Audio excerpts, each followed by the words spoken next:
കടന്നു പോവുകയാണ്.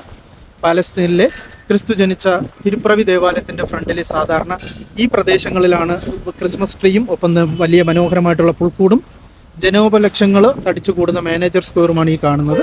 ഇന്നിവിടെ ശൂന്യമാണ്. ആഘോഷങ്ങളില്ല, ലൈറ്റുകളില്ല, ബഹളങ്ങളില്ല, സൗണ്ടുകളില്ല, ആൾക്കൂട്ടങ്ങളില്ല, ഒന്നും തന്നെ ഇല്ലാതെ വളരെ ശൂന്യമായിട്ട് കിടക്കുകയാണ്.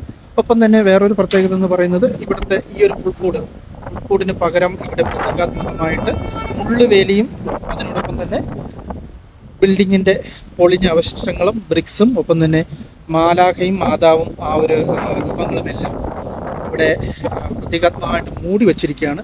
ഉണ്ണിയില്ലാത്ത ഒരു ക്രിസ്മസ് ബെത്ലഹേമിൽ നമുക്ക് കാണാൻ വേണ്ടി കഴിയുന്നത് ആദ്യമായിട്ടാണ്. 10 വർഷത്തിന് ശേഷം ആദ്യമായിട്ടാണ് ഇത്തരത്തിൽ ഒരു സംഭവം നടക്കുന്നത്. അപ്പോൾ നടക്കാത്ത ബെത്ലഹേമിൽ നിന്ന് എല്ലാവർക്കും ക്രിസ്മസ്